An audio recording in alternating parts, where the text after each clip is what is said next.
I'm getting it in, yeah. No time for no loss, I'm paying the cost, I'm ready to win, yeah. Refuse, mine, it can't be diffused. If you ain't thinking the same, then we playing by different rules.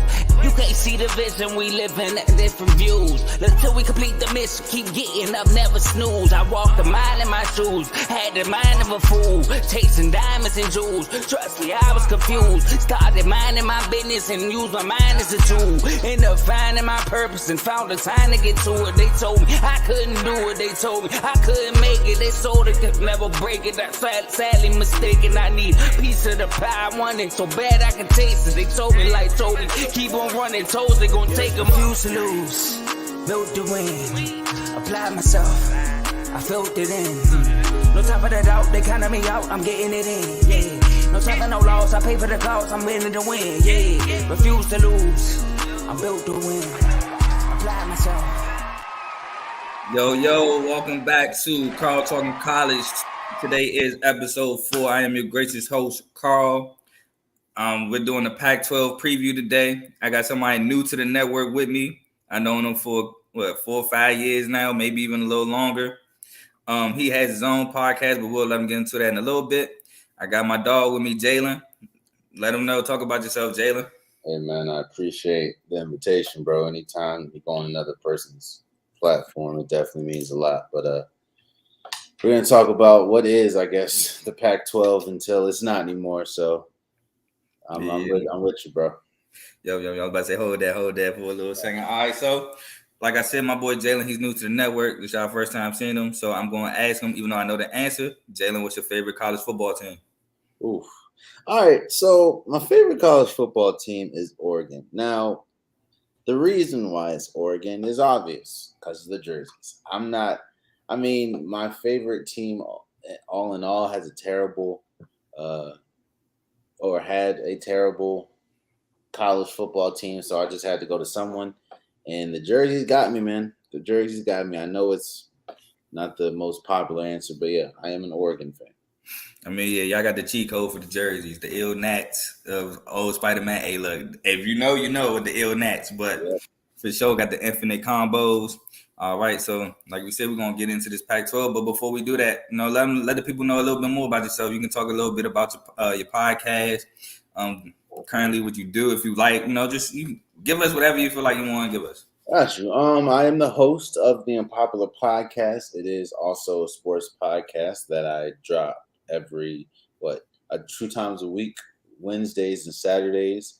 I just give my unpopular opinion about sports. I work in the sports world. I watch sports altogether, and after talking to a lot of people, I realized some of my takes aren't the most popular. So I was like, what the heck? Let me get on a platform and talk about them. And 354 episodes later, I'm still going. So, is the host of the Unpopular Podcast. And congrats to that. Way to keep pushing through. 354 episodes is amazing. Keep up the great content, and to speak on the platform, he did reach out to me to be on the platform before. I've done the national tournament, the NCAA tournament before. So as soon as I got my own platform, I thought it was only right that I reach out back and return the favor.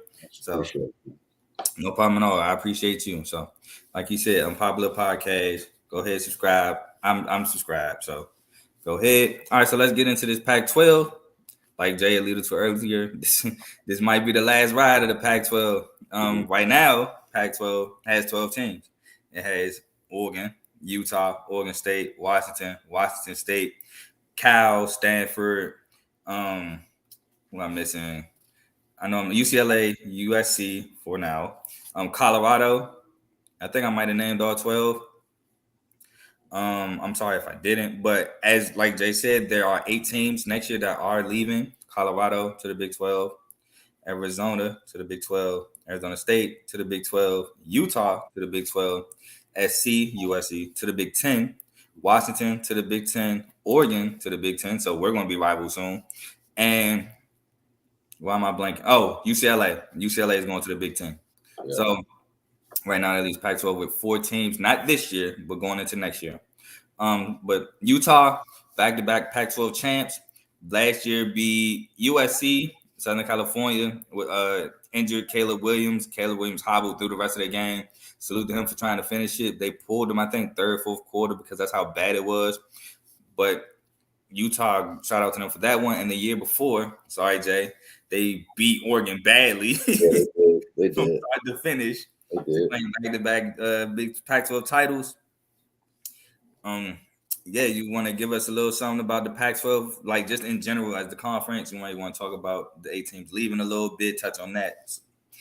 So the Pac-12, as you know, is considered the quote-unquote conference of champions. Correct. But, however, the problem with the Pac-12, and I said this on my podcast, winning matters.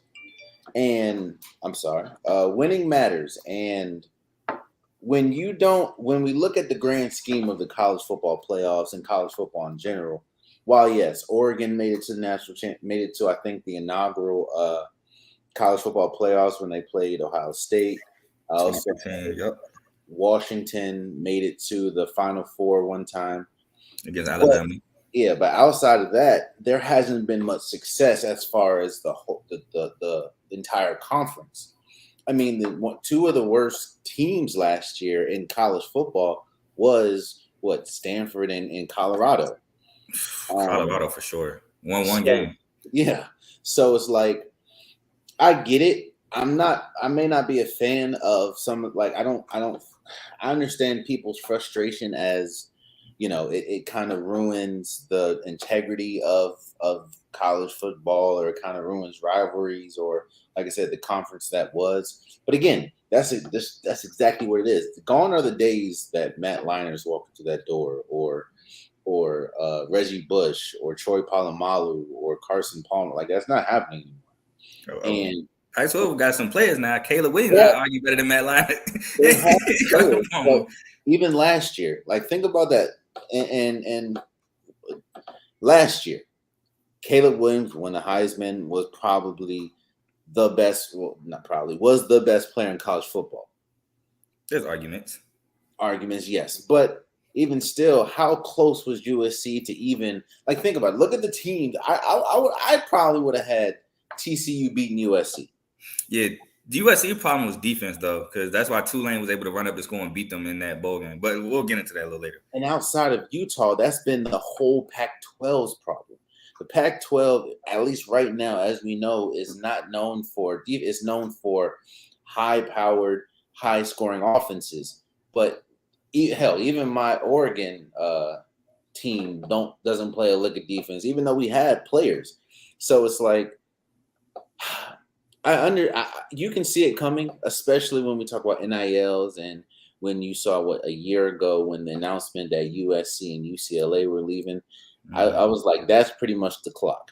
And you can kind of there was rumors of Cincinnati might come, or USF or something like that. But once those two heavy hitters left, and then you started hearing rumblings of, okay, maybe Oregon, maybe Washington, I was like, yeah, well, your two biggest names are gone. And then now your four biggest names are gone. It's like, at that point, that's like Clemson, North Carolina, and Duke all leaving the ACC. Like that, you're not going to survive. Even with Florida State, you're not going to survive. So. Which Florida State is actually rumored to leave the ACC, but we digress. Yeah, I feel you. The only thing, like I said, and I had a conversation at length in these chats. If you're not part of the chats, you can join the chats by becoming members of this network. Is the logistics of everything. Football and basketball, no problem. They're like the two highest grossing sports. But it's the Olympic sports, it's swimming, diving, maybe even track and field. Things of that nature, sports like that, where the funding isn't that high, but yet you're still going to make them travel Oregon versus Rutgers or Oregon versus Michigan State. How are they going to keep up that travel? Exactly. That's the issue I have, but that's not for me to figure out. That's for the higher ups to figure out. We're here just to talk about college football. So now, like last year, the Pac-12, for however long it's going to last, is no longer split in the North and South. It's just 12 teams. Best two teams go to the bowl game. Like we said, Utah's back-to-back champs. So we're going to go ahead and get into the first team of the Pac-12, which is Arizona. Arizona, 5-7 last year, 3-6, did not make a bowl. But Jaden Delora, he returns. I like Jaden Delora. Dorian Singer actually transfers in conference, well, technically, to SC. Jacob Cowing, however, returns. The leading rusher, Michael Wiley, returns. They returned 11 starters, 8 on offense, 3 on defense. They were 6th in passing offense, 48th in scoring offense, 126 in scoring defense, like Jay alluded to, high power offenses, no defense, just like the Big 12. 40th in first downs, 121st in first down defense. Jay, give me something about Arizona. Last year, they allowed 37 points a game. They're not good, like defensively. It's just yet another, we'll talk about it as well, but it's just another example of high power. I mean, their quarterback, McMillan, Jaden Delora. I'm sorry, Delora. He's good, don't get me wrong, but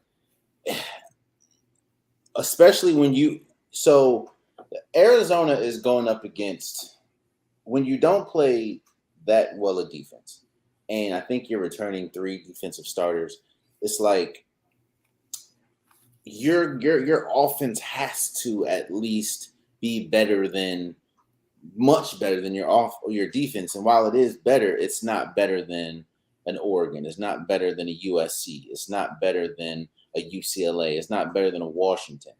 And I think that, I mean, losing Dorian Singer, that's big. Especially seeing where he went is even bigger. Pause. And I just don't expect. I think last year, even though they went 5-7. 5-7. I know that is going to sound crazy, but I think that's like a good year for them. For sure, especially going through after Khalil Tate and who was that? Kevin Sumlin left, got fired. Yeah, I think that was actually a good year for them.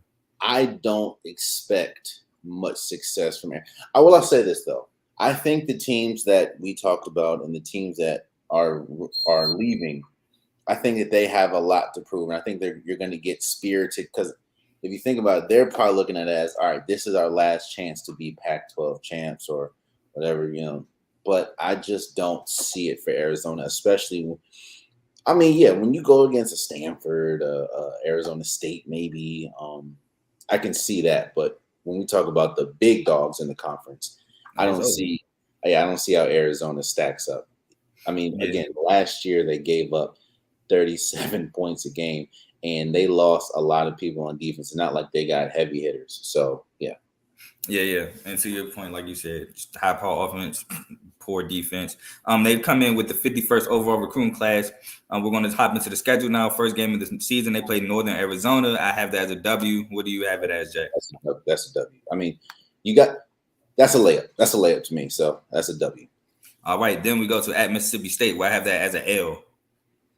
Any single time you play a team that plays any lick of defense, I got that as an L for Arizona. So, yeah, that's an L. Yep. And then to UTEP, I have that as a W versus UTEP. I have that as a W because I think they're going to get beat bad by State. State. That's a win. Then we have our first game in Pac-12 play at Stanford. I have that as a W. Stanford, we'll talk about Stanford, I guess, a little later. Stanford's not good. So, yeah. From Stanford to at home versus Washington, I have that as an L.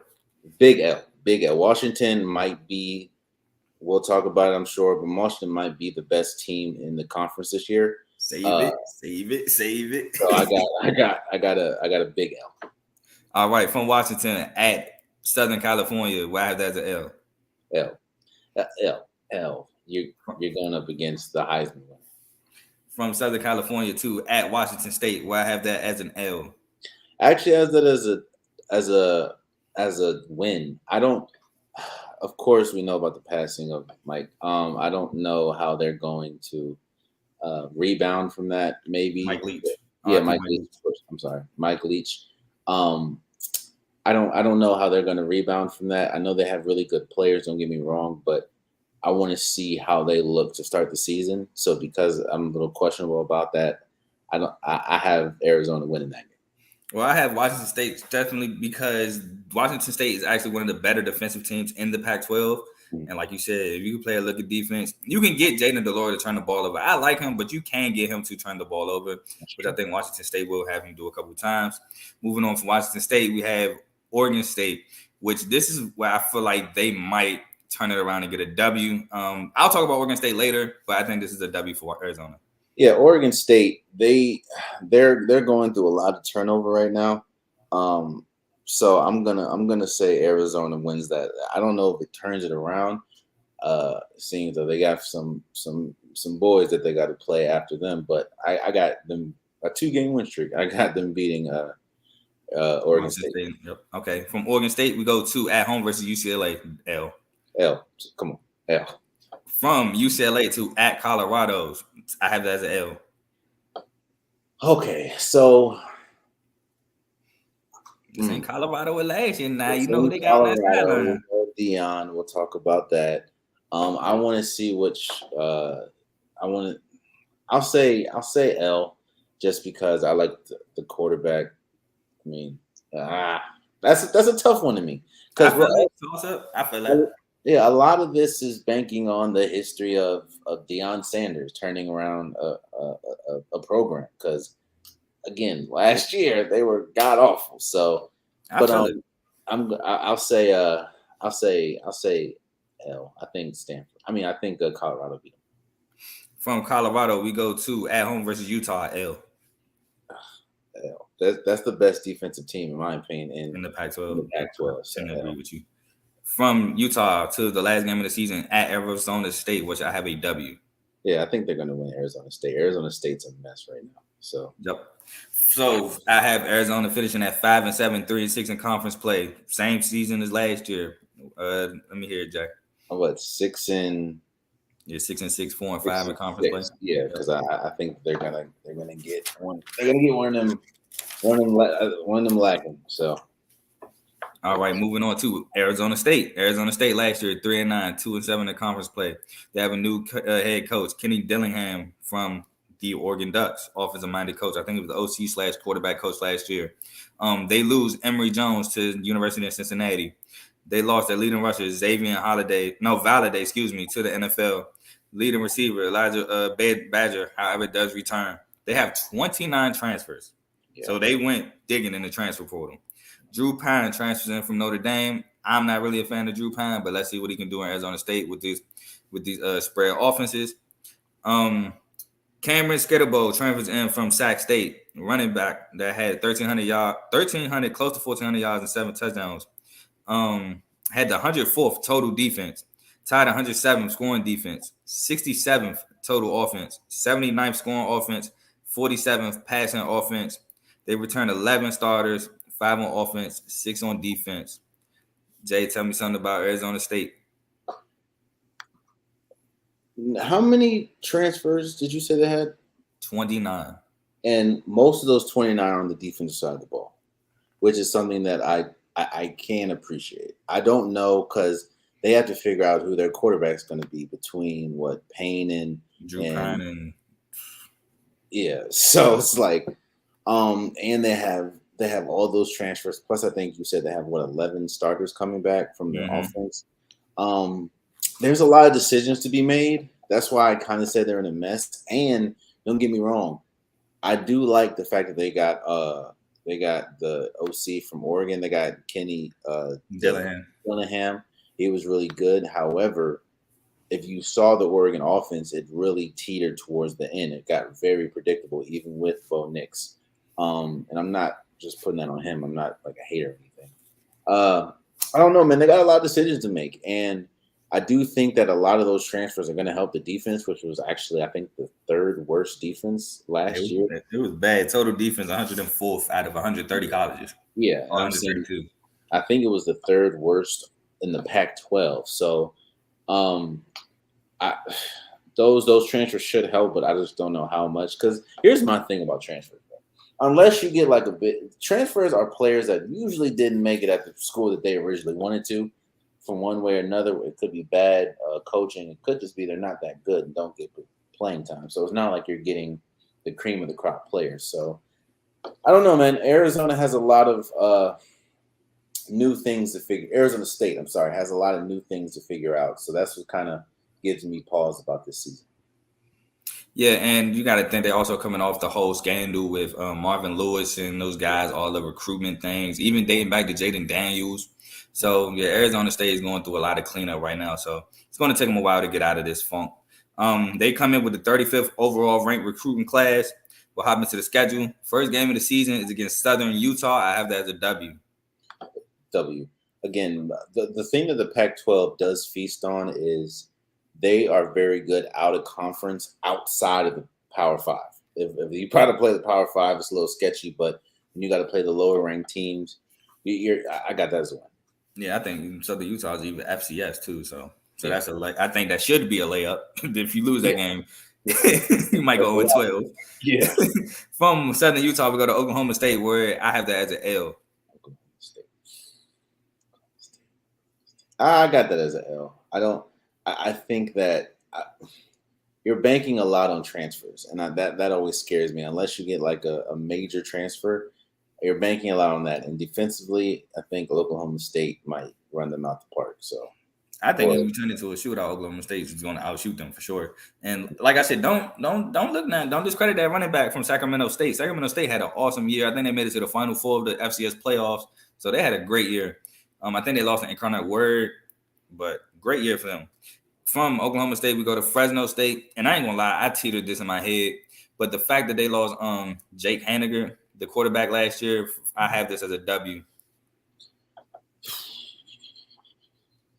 Yeah, I think that losing a quarterback that important definitely is, and that's kind of where I was teetering at, and I was thinking maybe they can squeak it out, but I got Arizona State winning that. I think they have more sure things, even though they have a lot of unsure, I guess.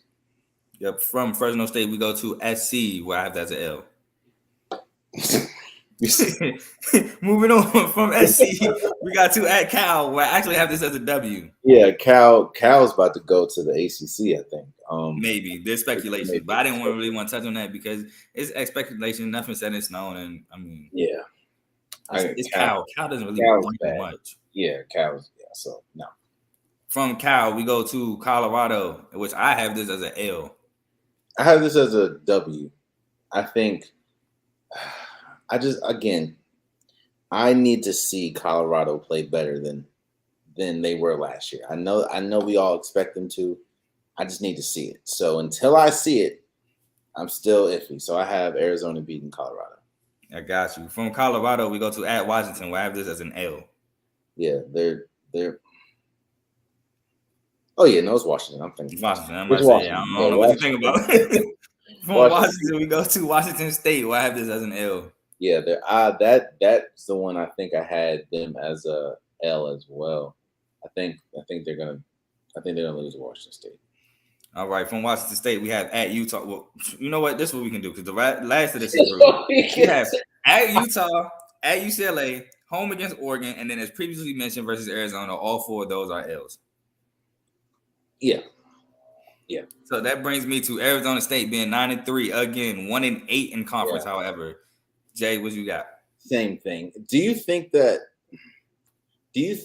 teams like that have a lot of turnover, do you think the record matters as much as how they perform? Because again, we all know that it's very hard going up against. I mean, that is a tough schedule, especially towards the end. If they play good but lose, do you think that would be considered, at least for them, a successful season? So I'll say this. In general, if you're a young team and you're playing well and you're losing, that's fine because then you can grow from it. But if you're a senior-laden team, which I don't think Arizona State really is, I think they more so fall under the young team. I get they got some like 11 starters returning, but if you're a senior-laden team and you're losing close games, it's like you're about to leave anyway or graduate. So it's nothing really like, oh, we can build from this. You feel what I'm saying? So it all depends on the situation. But moving on from Arizona State, we head to Cal. Cal 4-8 last year, 2-7 in conference play. Another bad team. They lose Jack Plummer, to Louisville. Jaden Ott, who I really like and expect to have a good year this year, is returning for his sophomore year. Jeremiah Hunter returns. They lose J. Michael Strudevant to UCLA. a wide receiver.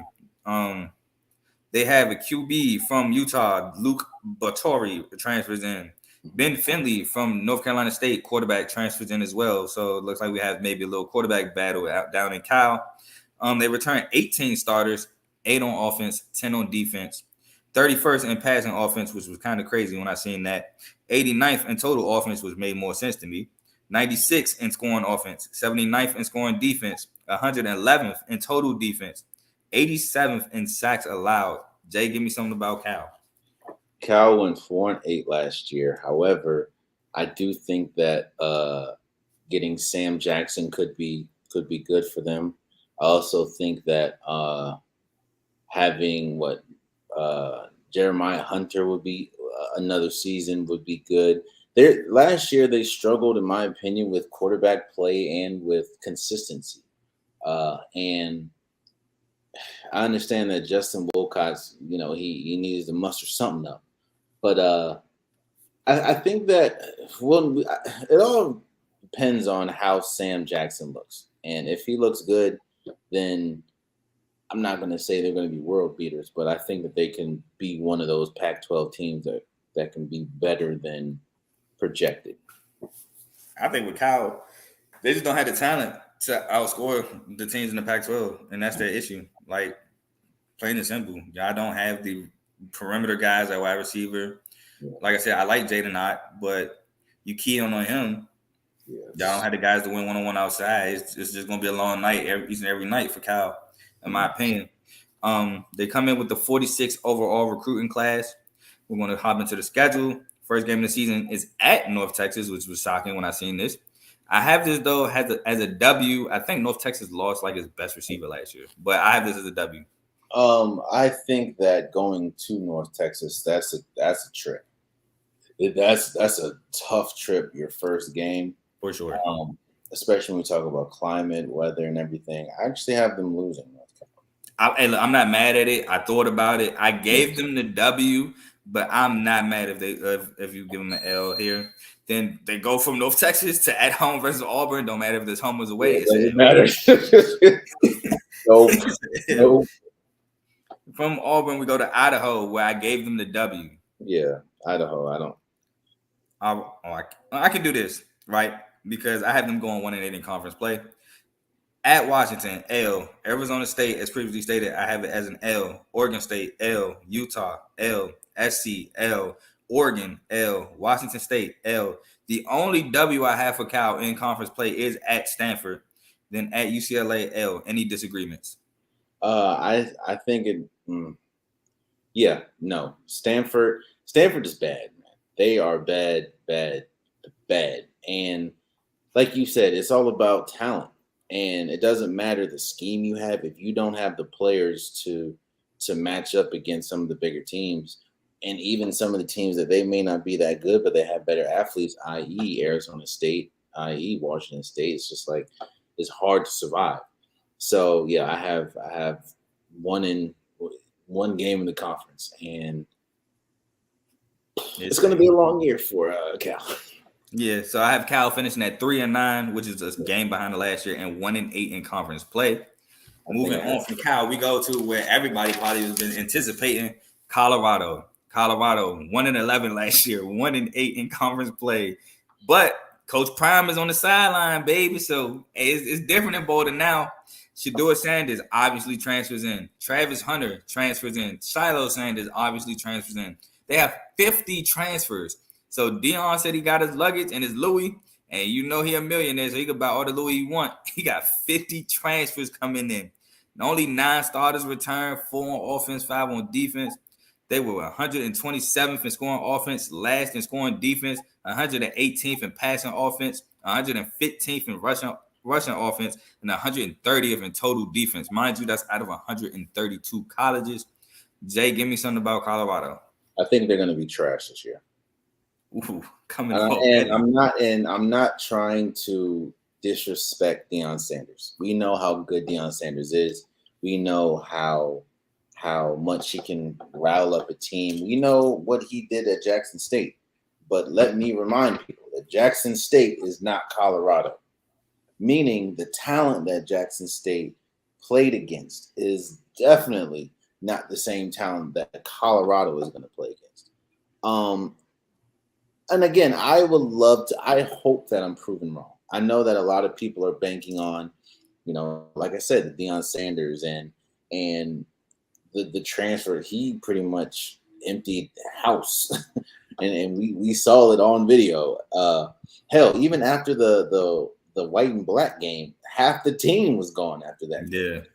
So at all. I do. Don't get me wrong. I do like Travis Hunter coming. I do like his son at the quarterback position. But I need to see it to believe it. And until didn't Jackson lose the championship like twice? Jackson State. They didn't lose the championship. It was the SWAC versus what is it? It's the other conference. It's like the battle of the conference giant game. I can't remember the name of the other conference right now, but I know what game. I think it's called the Celebration Bowl. They lost it back-to-back years. So it's like, again, I need to until I see Colorado, because again, I'm also going off Colorado being 1-11 last year. Until I see something different, it's hard for me to just jump out there and be like, oh, they're going to be game changers because we haven't seen it. All right, so this is what I'll say about Colorado. Colorado had Mel Tucker. Shout out. MSU. I believe Mel Tucker took them to, if not a Pac-12 championship game, they were like really good. Mm-hmm. Then he leaves Colorado to go to MSU. MSU had a pretty down year before Mel Tucker came. We go 10-2, make the New Year's Six Cotton Bowl and win it. Had to throw that in there. Yeah. Colorado, on the other hand, drops drastically to the point, like we are saying, they were 1-11 last year. Quite honestly, one of the worst colleges in football, and by far, to me, the worst Power 5 school. Mm-hmm. So I think Deion, not necessarily going to put them up there for contention for the Pac-12, no. But I think he can make something work where you can see, like, all right, I see what he got going on here. But we'll just jump right into it. Colorado boasts the 21st overall recruiting class, which is really good for Colorado. Yeah. Schedule, we'll hop into the schedule. First game at TCU, I have as an L. L. From TCU, we go to Nebraska, I have as an L. L. From Nebraska, we go to Colorado State, which I have a W. Yeah, I think that. Yeah, I think that's one of the rare W's of the season. I don't know what Colorado State got going on. So, which they will be winning getting revenge against Colorado State. They lost to Colorado State last year. Yeah. From Colorado State, we go to at Oregon, which is an L. Come on now. From Oregon, we go to SC, which is an L. But from SC, we go to Arizona State, which I have a W as previously stated. I think you have as an L. I have an L. From Arizona State, we go to Stanford, where I have that as a W. Stanford's the worst team in this conference. I might have that. From Stanford, we go to at UCLA. UCLA, that's an L. L. Now, this might shock you. From UCLA, we go to Oregon State, which I have this as a W. Why? I can't kind of go. All right, so this is what I'll say. Like you said earlier, Oregon State's going through turnover. Offense, they did have that quarterback change last year, Oregon State, and they started running off games. But defensively, they're losing a lot of key pieces in that secondary. Mm-hmm. And I think that was Oregon State's strength last year. Oregon State's strength last year was definitely defense. Okay. So from Oregon State, we go to Arizona. I have this as a W. I have it as an L. Yeah. I think from Arizona, we go to at Washington State, and I have that as a W, making it 3 straight W's for Colorado. I think I have that as a W as well. Yeah. And then for the final game at Utah, I have it as an L. Yeah.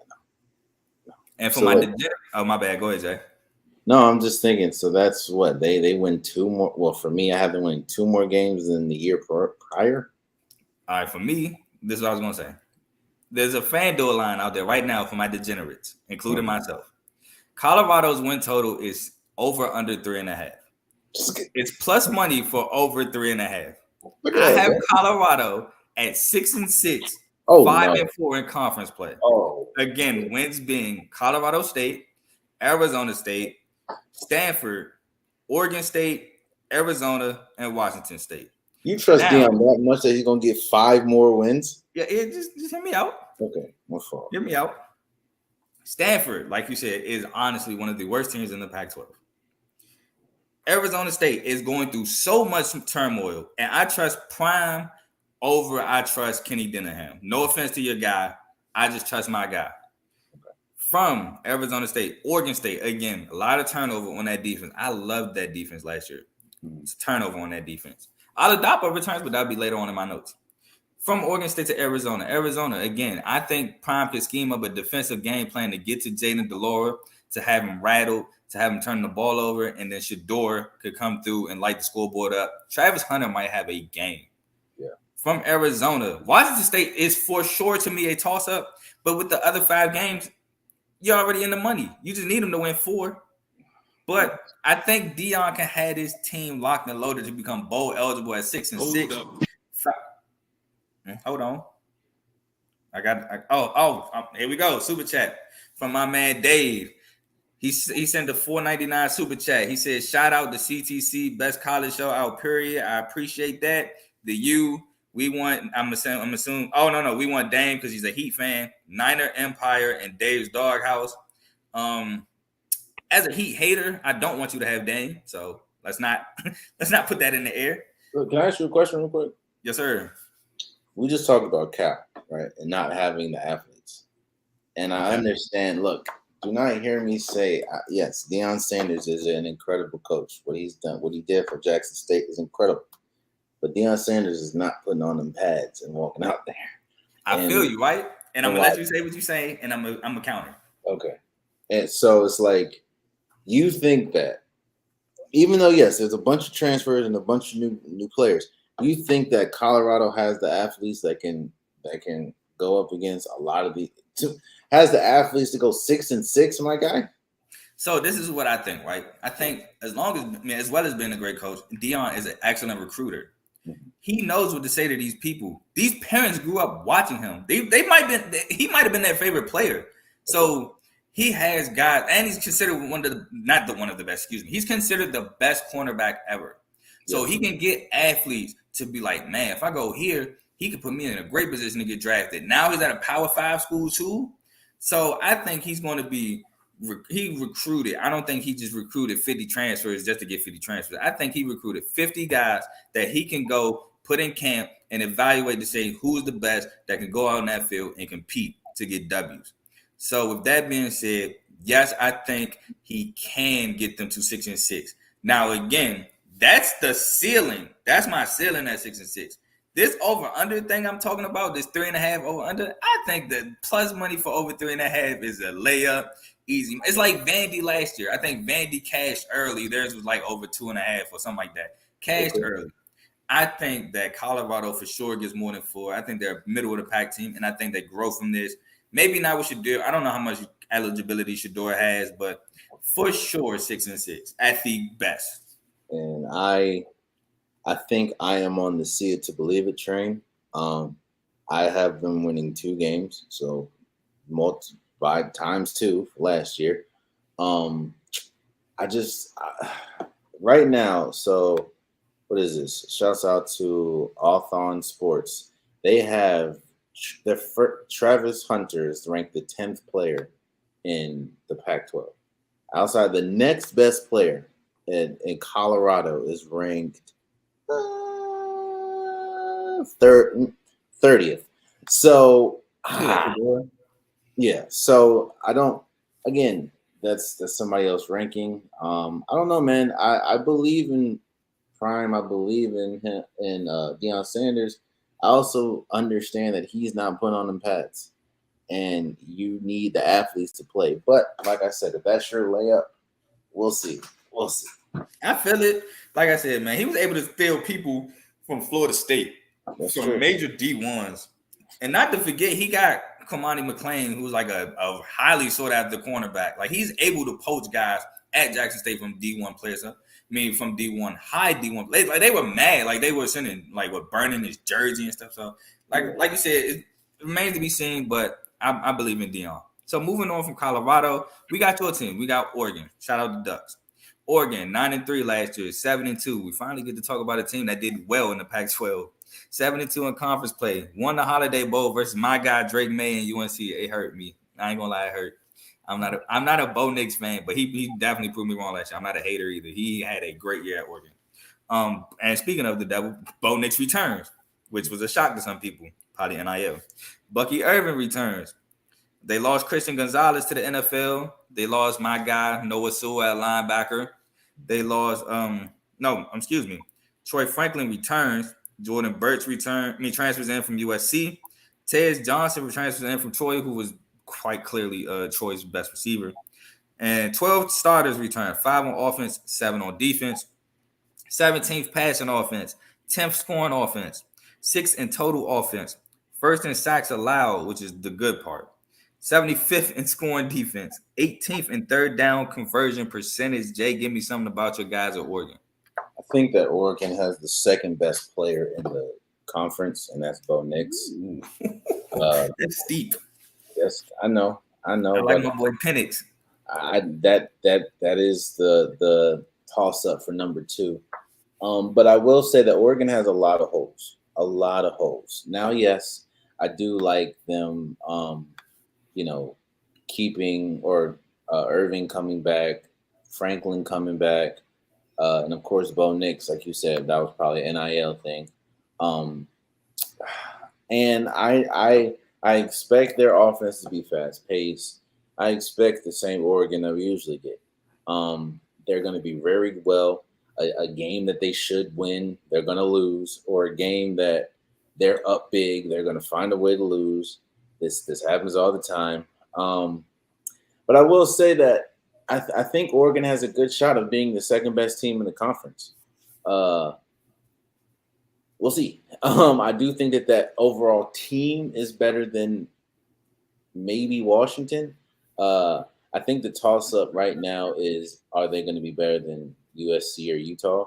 I know they don't have the best player, but, as a team, I don't know. But the thing that does scare me is we lost a lot of depth, either to the draft or senior year or whatever. But, we'll see how it goes. But I do like Bo. Again, I will stand on that. Bo Nix is the second best player in the conference. I'm gonna disagree, man. I could throw Cam Rising up there. I could throw Michael Penix up there. I might even be. Hey, look, I know it's premature to mud, but I might even throw Travis Hunter up there. To be honest with you, Travis Hunter played both sides of the ball, and I don't even think he's playing his position that he should be playing primarily. He should be primarily a receiver, in my opinion. But that's neither here nor there. Oregon boasts the 9th overall recruiting class, which is really high. They first game of the season is against Portland State, W. Yep, W. From Portland State, we go to Texas Tech at Texas Tech, W. W. From Texas Tech to Hawaii, W. Come on, W. From Hawaii to Colorado, W.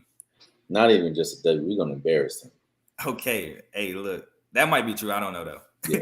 From Colorado to at Stanford. This is all right. Look, this is a W, but for some reason this game is going to be close because I don't know why Oregon does this.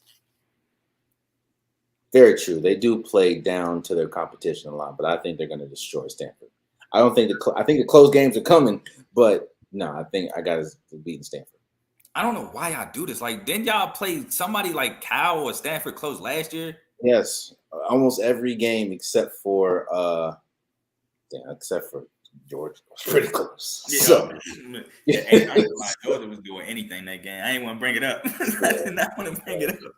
That was crazy. All right, from Stanford. That's terrible scheduling. From Georgia,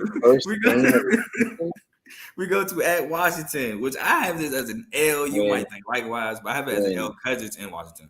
When I will say that is one of those games where it's like, if we don't play, we were going to get blown out. But I got it as a win. I think Bo Nix, he didn't just come back for the NIL, even though that's probably 95% of it. I think he wants to prove, last year, because all three of our outside of Georgia, all three of our losses, or two of the 3 losses we had, we were leading by like 2 touchdowns. Mm-hmm. So it was Arizona. The game that we played, Yeah, last year. No, I have us beating Washington, even though it's gonna be tough. I have Washington winning. Like I said, it's in Washington. Plus, Washington is the better defense. I know y'all will be coming for revenge though, because then Washington beat y'all in Oregon last year. It was like wasn't it because like a third or fourth down y'all decided not to go for it? Yes, we didn't go for it. They kicked it off, and then it was a wrap. Y'all remember that. So y'all do have a revenge factor on y'all side, but it's in Washington. I think Washington actually might be a better team this year, but that's neither here nor there. That's a little bit later. From Washington, we go to Washington State, where I think y'all rebound and get a W. From Washington State, we go to Utah. At Utah, again, being at Utah, I have this as an L. I think that this is the first. It's hard for me to pick a W on this one.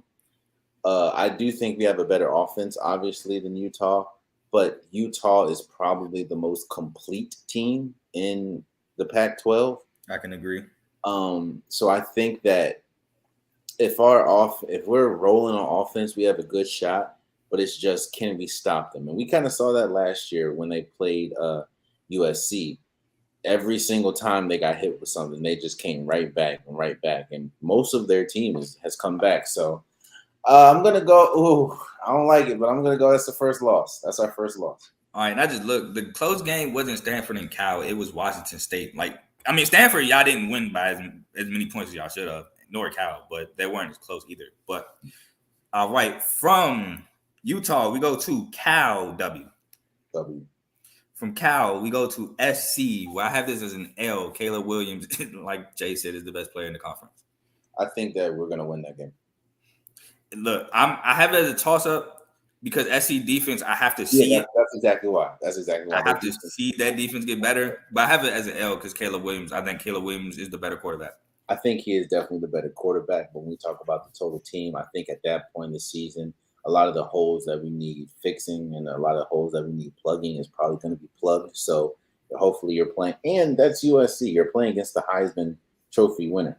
You're hoping that motivation alone can get you like, all right, we're about to show them. Kind of like when we played, it was far ago, but when we played Jameis Winston and Marcus Mariota in that Oregon, that was the best defensive game I think I've ever seen Oregon play.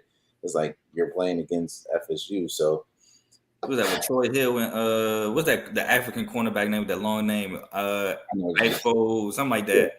Yeah. You know. I think that's a win. I think we're gonna rise to the occasion and beat the Heisman one. All right. From SC, we go to at Arizona State, which I have that as a W. I have that as a loss. I think that because you have it as a trap game. Yeah, I think that's a trap game. If we obviously beat USC, it's very hard to come back and then beat a team that you expect to win. Like, and then they're already looking at it as a trap game too. Like, all right, they have that such a high, we can get them. So let me say I have a win, but I will not be shocked if we lose that game. Yeah, so you have it as a win, but it's a trap game. It can be a trap game. I got you. Yeah. From Arizona State, we have the Civil War versus Oregon State, which y'all lost last year. Yes, we did. And I had that as an L last year. I'm not gonna lie to you, but I love that defense. I'm sorry, but I have that as a W this year. Those are one of those games, man. While yes, I understand the Civil War and everything, those are one of the every single time we play Oregon State, I get it, but I don't remember the last time Oregon State had a better team than Oregon. But I was about to say, I think y'all might have lost either. I'm gonna look it up. I think y'all either lost the last two or the last two out of the three to Oregon State. So it's like we just struggle. We just don't come to play, except for this year. We're winning that game. Yeah, I have y'all winning this game too. I had too much turnover this year for Oregon State. Y'all returned a lot of great pieces. Well, y'all returned the main pieces. So I think y'all do. I think y'all do win it. So for my final of Oregon, I have Oregon going 9-3, 6-3 in conference play. I have what? Maybe second place, maybe third place. We'll see later on. I got 12-1. 11-1. 11-1. I think I got 11-1. Yeah, you got 11-1 because you have the Washington game I have as an L, you have as a W, and the SC game I have as an L, you have as a W. Yeah. So you have 11-1, 8 wins. 11-1, baby. That sounds like maybe Final Four. Maybe Bo Nix? Maybe you have to win the Pac-12 game for sure. Yes, for because sure. you know they don't respect the Pac-12. Especially so you now. have to win that game for sure. Yeah, that's for sure. And you got to hope for some teams not to be undefeated. Like if Notre Dame with its semi-weak schedule, semi-strong If schedule. Alabama's undefeated, if Georgia's undefeated, if Clemson's undefeated, even though we don't know what they I don't know if you watch. I don't have Clemson going undefeated. I have them going 11-1. I actually watched. I have them losing to Florida State. Yeah.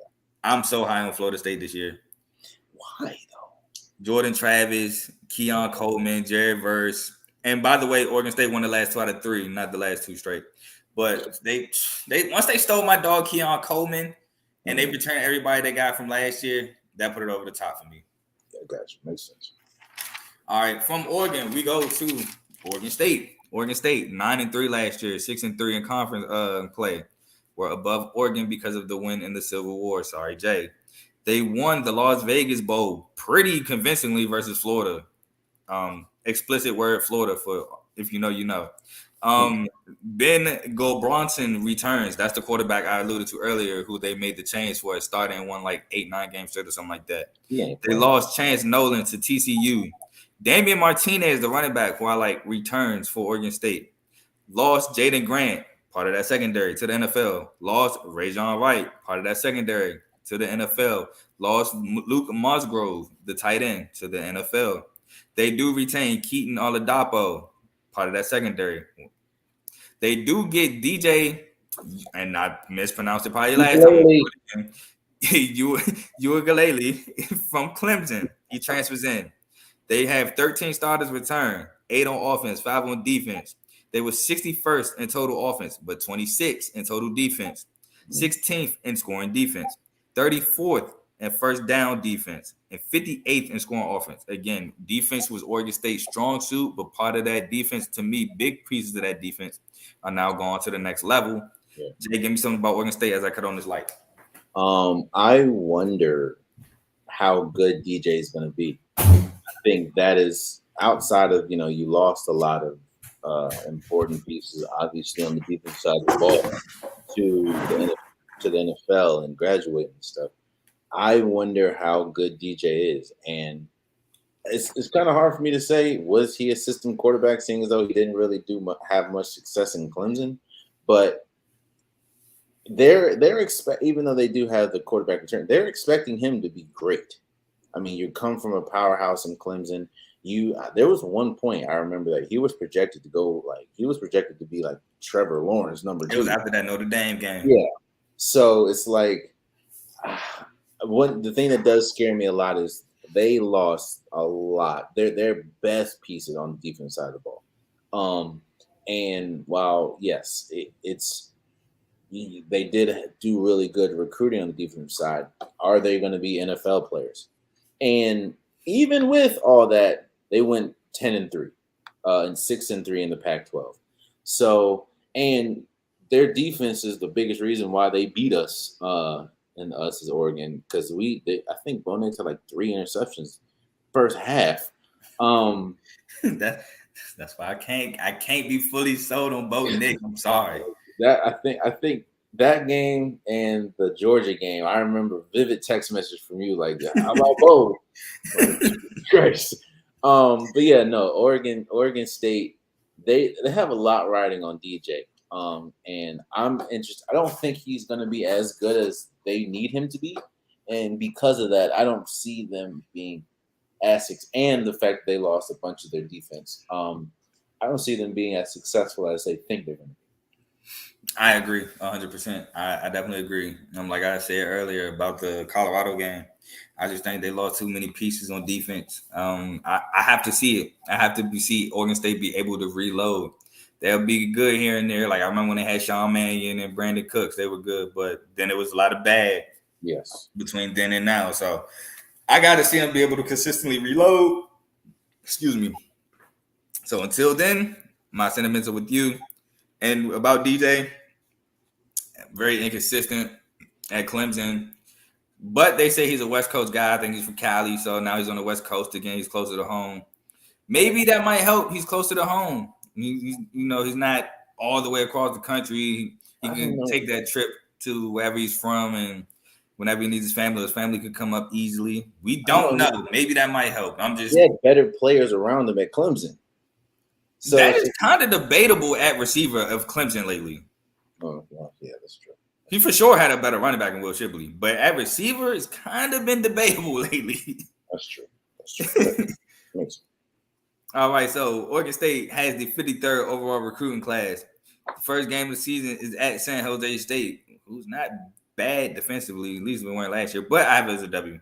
Yeah, I got that as a W. I think that's one of those games where DJ is going to have the greatest. He's going to look like a Heisman Trophy candidate that game. And then people are going to be like, oh, shoot, it's time. It's time. About that one. Like I said, San Jose State not that bad of a defense. I think that's why. They're not they're not the worst. However, this is a big game for him.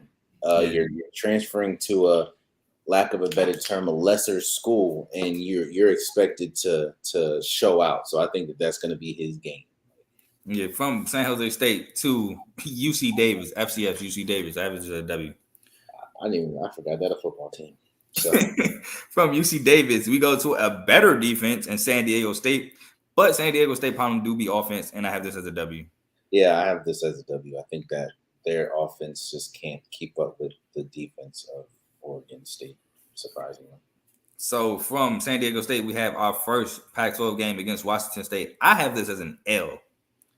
I think that's a win. I think that's a win. I think that you have the momentum, and that's not a top tier team. I think that you're going to be good. I think that's a win. I have that as an L. Cameron Ward is back, and I know Trent told y'all don't trust Cameron Ward, but I'm gonna do it. I'm sorry, I'm gonna trust Cameron Ward. Last year was his first year in FBS. He comes from Incarnate Word, which is FCS. I think he has another year under his belt. He gets the game. The game probably slows down a little bit more to him, and he can run. Cameron Ward is a runner, so I'm gonna get at the Washington State. Excuse me. From Washington State, we go to Utah. I have it as an L. L. Do we have? Go ahead. I'm sure we're gonna talk about Utah. We'll talk about them later down the line. From Utah, we go to at Cal, where I have this as a W. W. Cal's trash. From Cal, we go to UCLA. I have this as an L. L. From UCLA, we go to at Arizona, where I have this as an L. I think they're going to beat Arizona. I got to see that defense, man. Yeah. If it's a shootout between Arizona and Oregon State, give me Arizona. Yeah, that's true. But I think the defense at that time of the season is pretty much come to form. I think I got Oregon State winning out. All right. From Arizona, we go to at Colorado, as I previously discussed. L. They beat Colorado, though. All right, from Colorado, we go to Stanford, where I have this as a W. W. And I'm going to just write off the last two. We got Washington and at Oregon. Both of those are L's to me. Yeah, I think that Oregon game is going to be very good, seeing as though they always play Oregon very well. And Oregon, for some reason, they just don't take the game seriously. Because, like you said, 2 or 3 times they've lost this game. But no, I don't have them. Come on now. All right, so that has me having Oregon State going from 9-3 to 5-7 in overall and 2-7 in conference play. And I think I have 6 and 6. No, you got 7-5 because you have flipped at the Washington State and the Colorado game. Yeah, 7-5. And 4-5 in conference play. Yes. All right, from Oregon State we go to Stanford.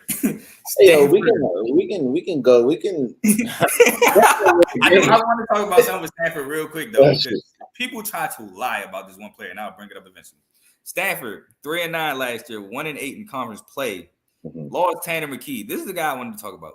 I saw some people have Tanner McKee as a first-round quarterback to start last year, and I thought they lost their minds. I don't know what people saw in Tanner McKee. Yeah, he got a strong arm. He's tall. He has like the physical traits, but not traits, but attributes. But no, sorry, no. That's where it stops.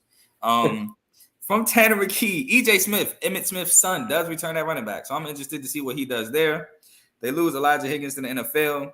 They leading tight end Ben Urosek returns 6 starters, 2 on offense, 4 on defense. I looked at their transfers. They had a bunch of transfers I didn't know from the Ivy League, so it is what it is there. But I want to touch on some numbers to show how bad Stanford was.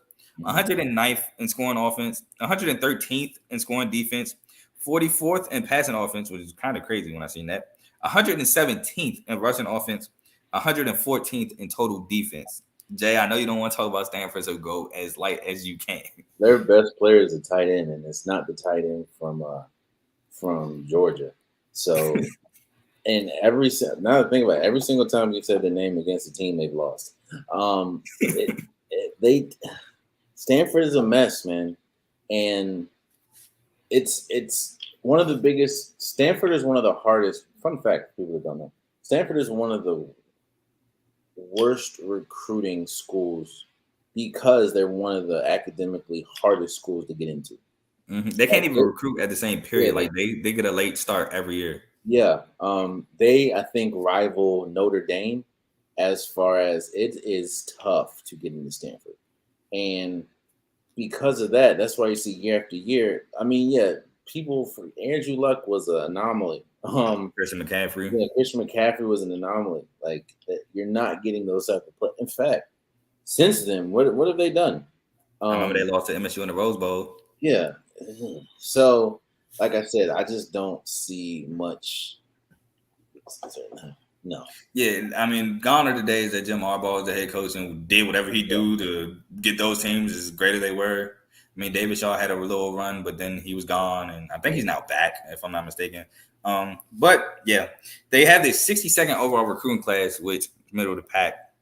All right, we're gonna run through the schedule real quick. We'll probably do the non-con regular way, and then I'll do conference real quick, and then see if you agree. First game is against Hawaii at Hawaii. I have this as a W. Hawaii stinks. Hawaii is terrible, unfortunately. Yeah, I have from Hawaii, we go to at SCL. That's an L. That's an L. From Southern California to Sacramento State. Again, great year last year, but I have this as a W. I almost wanted to give him an L. I'm not gonna lie, but I gave him a W. I have them as an L. That defense is better than the offense, in my opinion. So I got that as an L. I'm not gonna lie. If Sacramento State win this game, I wouldn't be surprised. Trust me, I wouldn't. I think they're gonna win. All right, so we can do this. They're Arizona. not really gaming conference.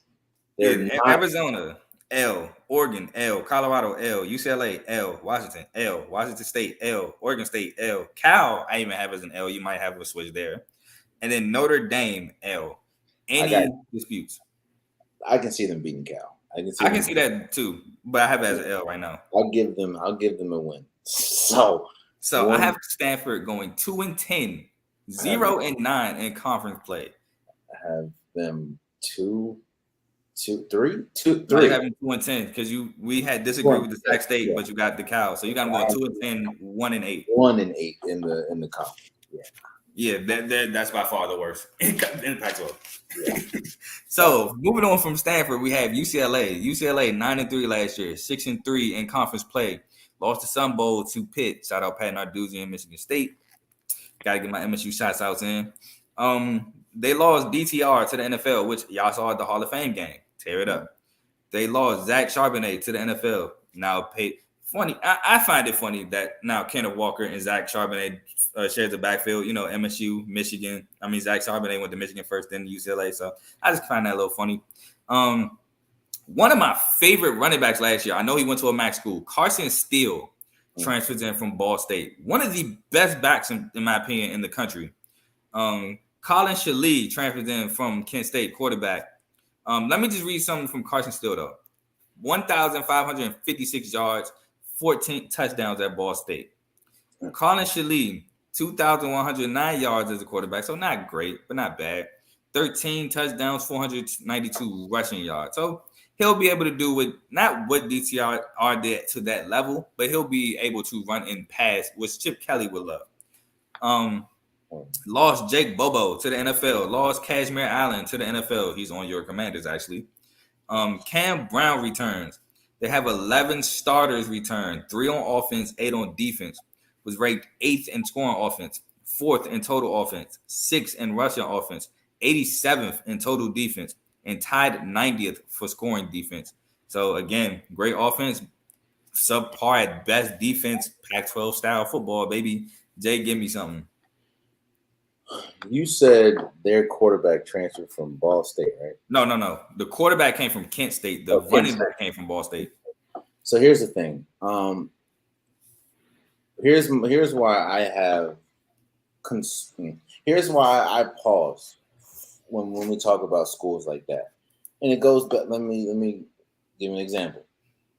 In 2014, actually, from 2012 to 2014, Oregon had Marcus Mariota, arguably the greatest quarterback we ever had. In 2015, we had Vernon Adams. Oh yeah. We had to go ahead and do that to him too. By the way, Now, Vernon Adams put up just great numbers at Eastern Washington. And people were saying, and I was on the hype train too. I was like, all right, Eastern Washington, he's putting up numbers. He's damn near Hall of Fame. I'm sorry. He's pretty much a Hall of Famer, Eastern Washington. Then you get to a school where the competition is a lot better. And let me see. He had 168 completions after 258 attempts, 2,643 yards, 26 touchdowns, 6 interceptions. Wow, that's not bad. That's not bad. But what we talk about is when he played the top. What happened when we played y'all? Hey, it was a close game. I ain't gonna lie. It was. No, y'all lost but that's MSU though. That was prime MSU. That was MSU that won the Big Ten championship game that year. Not to mention, who did we lose to where they came all the way back?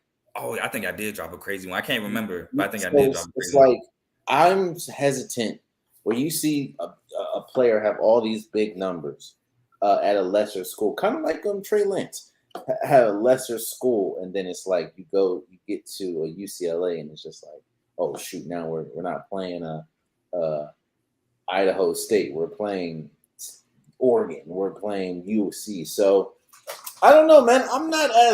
I think they're going to be good. Don't get me wrong, but I'm not as high on UCLA as a lot of people. I do think Ethan Grabbers is going to be Ethan really good. Garbers. I'm sorry. I do think getting Dante Moore, the freshman, is going to be pretty good. But they struggled against the pass, and I think they're going to struggle against the pass this year. They allowed 25 passing touchdowns last, so I don't know. I don't know. There's when you lose your quarterbacks in that league. I mean, I understand he's a senior, but that's a lot. So, can I counter real quick? Yeah, sure. My counter to the Carson Steele thing is this: you're talking about a guy going from FCS to FBS, which is a completely different division of football. It's like, all right, so FCS, for those that don't know, is what was formerly called D1 AA. Mm-hmm. Now FBS is D1 regular A, single A. Carson Steele isn't going from FCS to FBS. He's going from the MAC, which shout out the MAC. I have respect for the MAC, to the Pac-12, which, in all honesty, is tied in my eyes with HCC as the worst Power 5 conference. So, you're right. Yeah. So, in my opinion, it's not that much of a leap. And I can also name a guy from Eastern Washington who's killing it in the league by the name of Cooper Kupp. But there's a difference between going from college to pros, you know what I'm saying, to college. But it's just in the example of sometimes some people be at FCS schools and you don't know why. Sometimes people be at other schools like a Ball State, other places like that, and you don't know why. And then they get their chance, and then they can go up and they can keep killing it. I think Carson Steele, 1,500 yards might be a little out of reach, but I for sure think he can go for over 1,000 double-digit touchdowns, especially with Chip Kelly masterminding that offense. Chip Kelly's also not good at scheming defenses either. I mean, we saw that everywhere he went. Hey, he ain't got nothing to do with my dog Carson Steele. I'm a big Chip Kelly fan. We know what he did for the Score Oregon and for for the Sirens, and for the Eagles. But I don't know, man. I don't know. This is the perfect conference for him because defense is optional outside of one school. I really like the Carson Steele move. But we go on from that to UCLA having the 25th overall recruiting class. The schedule starts with a Coastal Carolina game, which if you're if I would recommend kind of watch my boy Grayson McCall. I know a couple of people that's high on Grayson McCall, including myself. I don't know why he came back to Coastal. I think he should have left, went to a higher platform. I think he should have went to Florida, to be honest. I think he would have beat. I think Florida got Graham Mertz now, or Graham Mertz. I think he would have beat him out for that starting job. But Steve here, no there. I have that as a W against Coastal Carolina. I have that as a W as well. From Coastal Carolina, we have 2 at San Diego State. I have that as a W. San Diego State. Yeah, I have that as a W. From San Diego State, we go to North Carolina Central. I have that as a W. If this ain't basketball, then no, I don't. It's a L. I mean, it's a W. It's a W. From North Carolina Central, we go to our first Pac-12 game for UCLA at Utah. I have it as an L. L. I think you, as tough as we'll talk about in a second. I have that as an L. All right. From Utah, we go to Washington State, which I have as a W. W. From Washington State, I go to at Oregon State, where I have that as a W. W. From Oregon State, at Stanford, I have as a W. Stanford. From Stanford, we go to Colorado. I have as a W. Hey, don't disrespect Colorado. Just say W and keep it pushing, bro. W. It's a W. From Colorado, we go to Arizona, which I have as a W. W. From Arizona, we go to Arizona State, which I have as a W. W. From Arizona State, we go to at SC, which I have as an L. That's going to be a really good game. It is a prime time. I'm going to try my hardest to stay up to watch that. From SC, we go to Cal, and I have that as a W for senior. I have that as a trap game, but I have Cal losing that game. That is going to be a trap game. All right, so that has me having UCLA finishing at 10-2, 7-2 in the conference. Could be good enough for second best. Maybe, maybe not. Yeah, I think we're going to talk about USC in a second. Actually, USC is right up next. Yeah. So, SC, 11-2 last year. I know you're saying Carter's 13 games. They lost the Big 12 championship to Utah. 8-1 in the conference. Lost the Cotton Bowl to Tulane. Tulane was a really good Group of 5 school last year. Shout out Clayton Tune and Tajay Spears. Tajay Spears. Excuse me. I was right. From that, we go to Caleb Williams returns, the reigning Heisman winner. Lost Jordan Addison to the NFL. Lost Travis Dye, the USC guy from Oregon, to the NFL, which y'all seen at the Hall of Fame game, play for the Jets. Dorian Singer, as mentioned, transfers in from Arizona. Marshawn Lloyd transfers in from my secondary school, South Carolina University. I've explained it. If you have any questions, I'm not re-explaining it. Traquan Fagans transfers in from Bama, cornerback. They have 14 starters return, 6 on offense, 8 on defense. Also have that Mario Williams, wide receiver, returns. And Brendan Rice, son of Jerry Rice, returns at wide receiver as well. They had the 64th scoring defense, 3rd scoring offense, 3rd in total offense, 3rd in passing offense, 1st in turnover margin, and 3rd in INTs takeaways, which was crazy. They were bending, don't. I wouldn't say they weren't bending, don't break, but they could turn you over. Jay, give me something about Southern California. I think the only thing holding Southern California back is Lincoln Riley, surprisingly. And what I mean by that is, I understand the schools he's been at, but every single school he's been at has been pedestrian at best on defense. Okay, I see. Okay, I can get you now. You had me lost, but I'm back with you. I think I think me and you both agree that Caleb Williams is obviously the best player in this conference. I think that he has a very good shot of winning the Heisman for a second straight time. But there's always going to be a cap on this team, in my opinion, because of the defense. Because it's very hard, as we've seen on several. I mean, as we've seen, look at Oregon. It's very hard winning shootout after shootout after shootout. Because you're going to get a team, i.e. Utah last year, that can play shootout right with you and can get the big stops when they need it. I understand that Caleb Williams was hurt, but it is what it is. They got to him to get him. Yes. So I think that Lincoln, and don't hear me, Lincoln Riley is a great coach. We know how many people he's pretty much pipelined to the Heisman, let alone get them drafted. But I think until Lincoln Riley really and this USC team really focuses on the defense side of the ball. Now, I know you said the turnovers, but I think a lot of those turnovers were they're just playing quarterbacks just making dumb decisions. They had some good defensive players, but until you focus on the defense, there's always going to be a cap, in my opinion, no matter how good offensively you are. Because I think that they probably, outside of maybe Oregon, I think they're probably the best offense in the league or in the conference. They were by far. I wouldn't say by far, but they were the best offense in the conference. But it's like, does it matter when you said they lost to Tulane? I was watching that game. I watched it too, and Tulane came back. Yes, exactly. So it's just like, look at that. So I just expect I expect their defense to be a little worse this year because they lost some important pieces. I don't know what to think of this defense next year. I'm more of I gotta see it end of the spectrum for this defense. Like you said, Lincoln Riley isn't exactly known for bringing in major defensive talent, so I just gotta see it. We'll hop right into it. SC had the 7th overall recruiting class. That's one thing Lincoln Riley will do in his staff. They will recruit. As you can see, they brought over, like I said, they brought over Addison from Pitt, and Pitt fans were crying about that last year, before the season, last year's season. And, he brought up Caleb Williams, who he previously recruited at Oklahoma. So Mario Williams as well. So he's a great recruiter. First game of the season versus San Jose State, W. Big L. I mean, big W. Big W.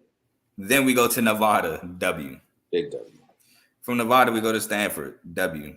W. From Stanford, we go to at Arizona State, W. W. From Arizona State, we go to at Colorado, W. W. From Colorado, we go to Arizona, W. W. But that's going to be a close game. I think that's going to be a shootout. I don't know. From Arizona, we go to at Notre Dame. Now, this is going to be a close game, and this was a toss-up. This I had as a W, but it's a toss-up. I have this as a W because Notre Dame plays better defense now, or I think they're going to play better defense this year. I know that, again, that's Caleb Williams, and we know how spotty their defense as far as Notre Dame was last year. But I got them losing to Notre Dame. I think that this is a team that can also go toe to toe with you scoring, at least with the personnel that they have. So I have Notre Dame winning this game. I'm not mad at Notre Dame. You having Notre Dame winning because Sam Hartman is now at Notre Dame, and Sam Hartman to me is, I don't know about top 5. Yeah, I say about top 5 quarterback in the country. So I'm not mad at you having Notre Dame winning. I have SC winning because Caleb Williams has been in big games. This is a big game, so I don't think he's going to get affected by the lights. I've seen Sam Hartman get affected by the lights against Louisville, so I'm gonna stick with SC. I also seen him lose to Pitt badly in the ACC championship. So from Notre Dame, we're gonna go to Utah. Utah, that's a W in my opinion. I think that's a W. That's a revenge game. Yeah. I'm gonna get him a W there, and especially after what I know Caleb Williams started it at first with the F Utah nail polish, but then they went crazy with that at the post game after that Pac-12 championship game. So I think Caleb Williams gonna come out gunning that game. Yeah.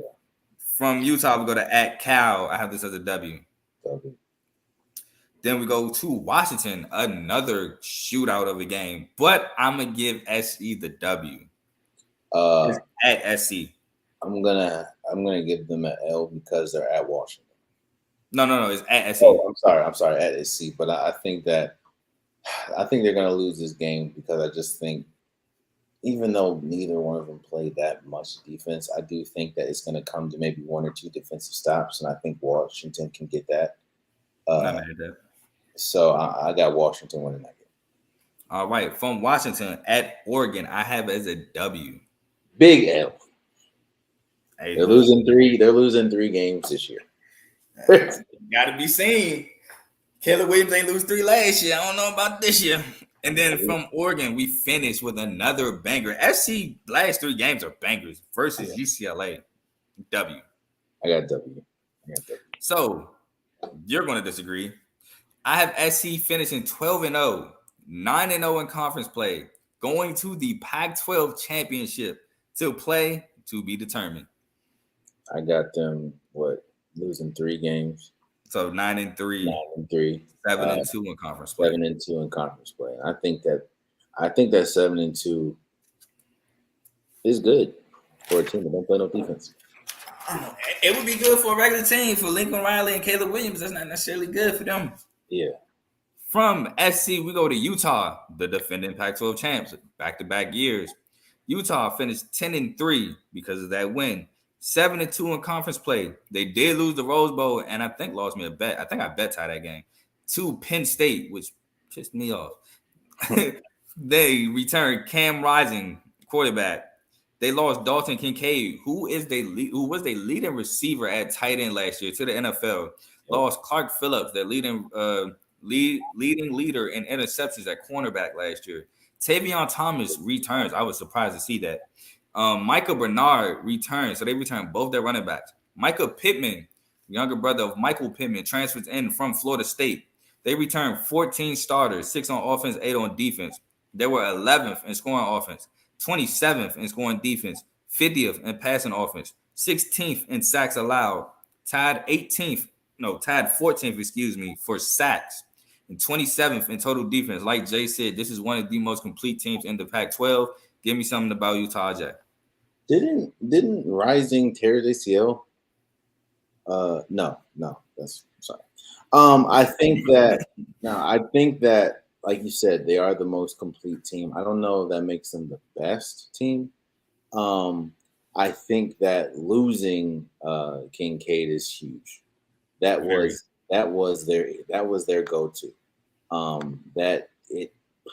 And on top of that, like I said, losing Clark Phillips is big as well. I think that their defense is going to help, because while I say they're the most complete team, that's because I think their defense and offense is close, but I don't think that they're the best offense. I think they're the best defense. I don't think they're the best offense in the Pac-12, and I think that their defense is going to help them a lot. But I don't think people understand how big of a loss Phillips and Kincaid is going to be.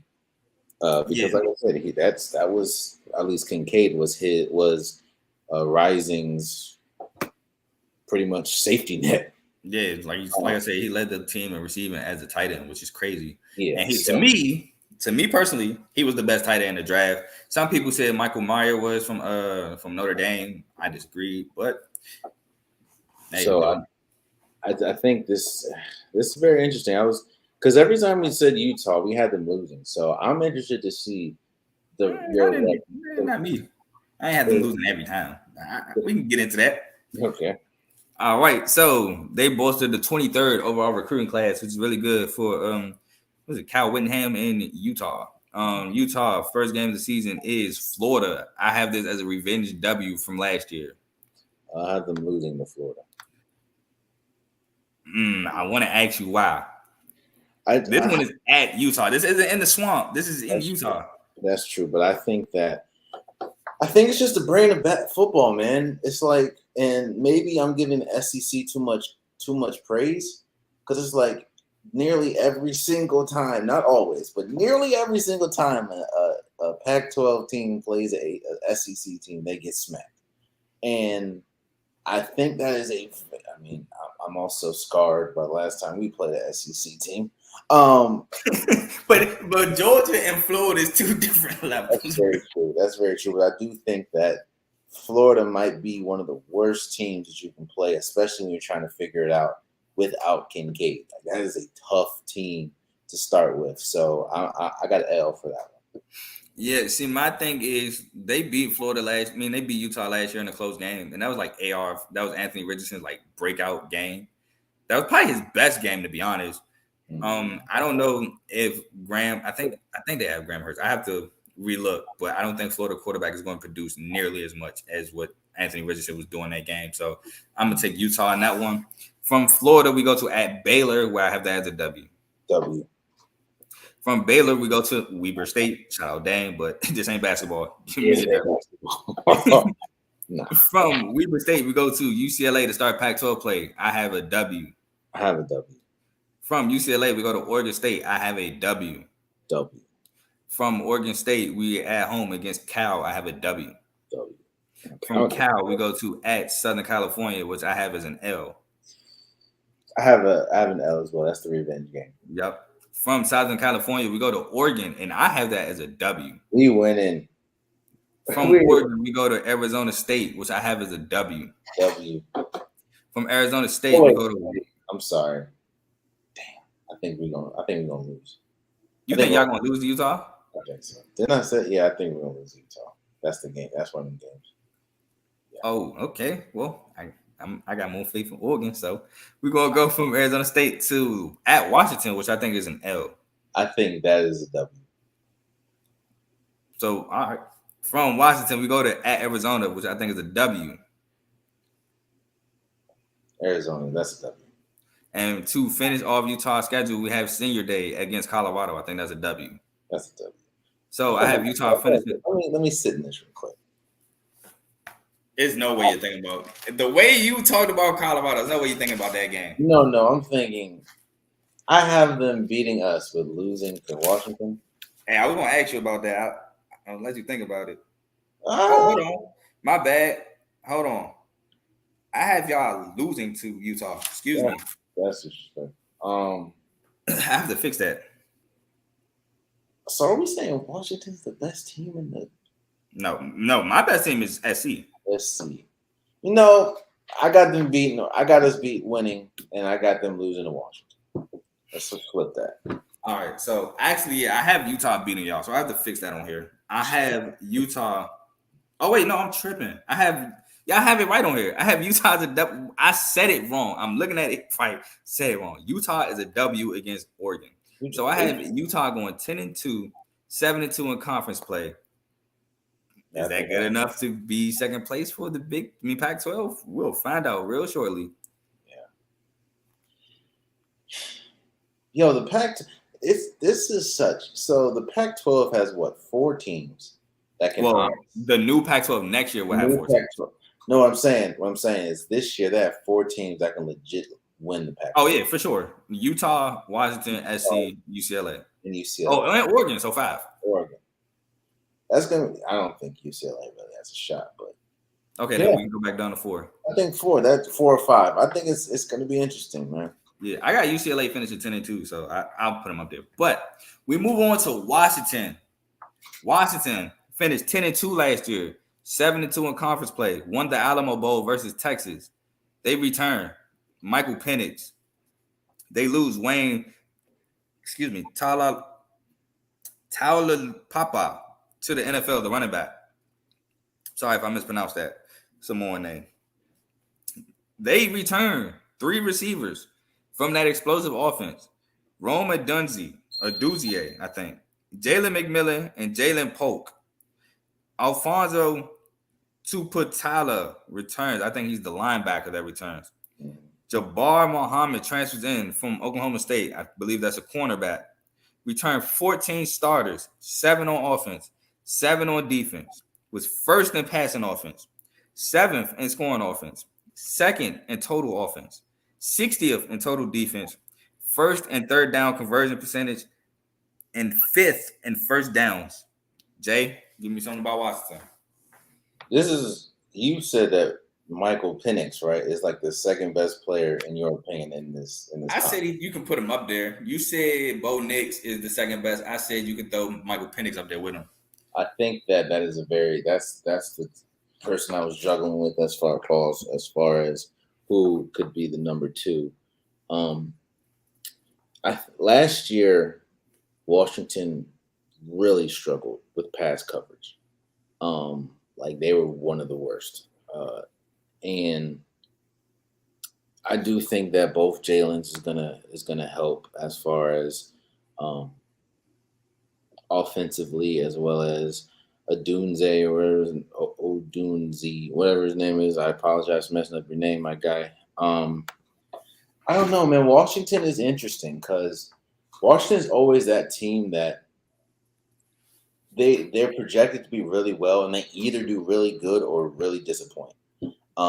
There's really no in between when we talk about Washington. So I'm interested to see how they do and how they address their biggest issue, which lost them games last year, which of course was their pass defense. Yeah, I'm high on Washington this year. I think the amount of starters they've returned back on offense on a highly explosive offense is really big. I think defensively, yeah, like you said, they could struggle at times to defend the pass, but it's the Pac-12. Who doesn't? I think that they play good enough defense to win games. A lot of them at that. They have the 29th overall recruiting class. We'll hop into the schedule. They play Boise State. I think Hank Bachmeier is no longer there. Give me the W for Washington. From Boise State, we go to Tulsa. Give me a W there. Shout out Xavier Collins, though. From Tulsa, they play my boys in the woodshed at MSU, but they get the W. You got them winning? Yeah, I got them beating us. I got to see our secondary, bro. Our secondary was god awful last year. I got to see it improve before I can even give us something close to a W against Washington. Okay. You have convinced me. Super fan can't even. I can't, bro. I got Washington. From MSU, we go to first Pac-12 game, Cal, W. From Cal, we go to at Arizona, W. From at Arizona, we go to Oregon. I have a W. I think you got your guys taking the W, right? Yeah, I think that's our first W. All right. From Oregon, we go to Arizona State, W. From Arizona State, we go to at Stanford, W. At Stanford, we go to at SC. I have an L. They're not beating. I think that's going to be a shootout, like I said, but I don't think that they're beating kids. From SC, we go to Utah. I have a W. I got Utah winning that one, so I have an L. All right. So from Utah, we go to Oregon State, W. And we have the famous Apple Cup against Washington State, which Washington normally dominates by double digits. Give me Washington. I have Washington winning that one. Even when Washington State had Anthony Gordon at quarterback and Max Borgi at running back, I thought they had a chance. They got blown out. Yeah, it wasn't. No. So I have Washington finishing 11-1, 8-1 in conference play, making them second place and making the Pac-12 game, in my opinion, the Pac-12 championship, SC versus Washington. Dang, you just really be hating on Oregon, bro. I don't hate on Oregon. Y'all didn't make it last year, 1 and 2. It's not like I'm not picking nobody from nowhere. This is one, the team that made it last year, and 2, they went 10-2 and 7-2 in conference play and bring a lot of that offense back. It makes sense. It makes a lot of sense. That's logical. So from Washington, we go to the final team of the Pac-12, Washington State. And before we do Washington State, thank y'all so much, whoever's been hanging in there with us. I hope you've been enjoying the show. Last team of the Pac-12. If you want, light up that comment section. If you would like, man, just let us know how we doing. If you got any questions, if you disagree with anything, hey, light up the comment section. That's what it's there for. So we're gonna get into Washington State. 7-5 last year, 4-5 in conference play. Lost to Jimmy Kimmel LA Bowl to Fresno State, which was a shocker to me. Cameron Ward, again, he returns. They lost Dion Henley to the NFL, leading tackler. I think he had 100-plus tackles, linebacker. Nikhil Watson returns at running back. Dazon Strickland, their leading receiver, transfers to Oklahoma State. Return 11 starters, 6 on offense, 5 on defense. I thought I miswrote on here. 38th in scoring defense, 80th in scoring offense, 36 in sacks, 86 in total defense, 94th in total offense. Sorry, bad handwriting. 45th in passing offense. Jay, give me something about Washington State. The only thing that's holding Cameron Ward back from being one of those top tier names and top tier Heisman candidate, in my opinion, is how god awful that offensive line was last year. I think they gave up what does it say? 46 sacks. That is their biggest problem. That's the Colts type type. It's not good. And I talked about this on my podcast when spoiler alert if anybody's gonna watch. Tomorrow I was talking about the NFC North, and it doesn't matter how good of pieces that you have. If your offensive line is trash, it's trash. And I think that has been the biggest thing that was holding Washington State back. And I do think that, getting someone like a Josh Kelly or Sheffield is good, but again, if you don't have an offensive line, it's like you're pretty much always playing behind the eight ball. Yeah, Cam Ward was running for his life quite a bit at Washington State, but he also needs more talent in the perimeter at Washington State as well. I think that's another thing that's holding him back because he has the talent, he has the arm, he can run, but yeah, it's more than he needs more. They come in with the 71st overall recruiting class, which is not good. The first game of the schedule is against Colorado State at Colorado State. I have it as a W. I got that as a W. Then they go at home where they spoiled Wisconsin at Wisconsin last year, which was a shock to me. I have this as another W. I got Wisconsin winning this game. I think. Oh, go ahead. Last year it was just bad, and I think they saw what happened last year, and they're not trying to repeat that. So I got Wisconsin winning that one. Yeah, see, Wisconsin didn't light it up last year, to say the least, at all on offense. But Wisconsin going to have to show me they can light it up. And I know I have Wisconsin going to the Big Ten championship if you watch my Big Ten preview. But Washington State, like I said, is not a bad defense. I have them winning the Big Ten West. It's not like Pac-12 where it's all 14 teams. I have them winning the Big Ten West. So I still have it as a W for Washington State, though. It's at home this year in Washington. So I have it there. Next game is against Northern Colorado, which I have as a W. It ain't basketball. That's definitely a W. All right, from Northern Colorado, we go to Oregon State for the first Pac-12 game. I have as a W. I think I have that as a W. No, I think I have an L. I have that as an L. All right, from Oregon State, we go to at UCLA. I have as an L. L. From UCLA to Arizona, I have as a W. A W, yeah. From Arizona to Oregon, I have as an L. We can keep moving. From Oregon to Arizona State, I have as a W. That's a W. From Arizona State at home against Stanford, I have that as a W. That's a W. Yo, what a quick question. Are any of these Stanford games going to be competitive? This one might be competitive. Okay. From Stanford, we go to at Cal. I have as a W. W. From Cal, we go to Colorado. I have as an L. I think I have it as a W, man. From Colorado, we go to the Apple Cup, which I have as an L, clearly. That's definitely an L. So I have Washington State finishing 8-4, 5-4 in conference play. I think you got them at 9-3. Yeah. No. You have them at 8-4, but 6-3, I think, in conference play, because you have them losing to Wisconsin, which I have as a dub, but you have them beating Colorado, which I have as an L. So okay, yeah, I think that's what I have. And no. You got another L here with Oregon State, which I have as a W. So you have them 7-5, and I think 5-4. 75. Yep. So again, my Pac-12 championship game to wrap it up is SC versus Washington. The winner being SC. Pac-12 Player of the Year will obviously be Caleb Williams if he goes 13-0 and undefeated in conference play. Give me your Pac-12 championship game and your Player of the Year. Pac-12 championship game. I have the good old Oregon. I have USC. I have us beating USC. Get them out of here. Get them out of here. Okay. However, I do have Caleb Williams as the best player. I actually have him going back to back, winning back to back Heismans. I will say a sleeper because I have to throw him out there is Bo Nix. I think Bo Nix has a. Now don't get me wrong. I remember telling you. Hold on, Jay.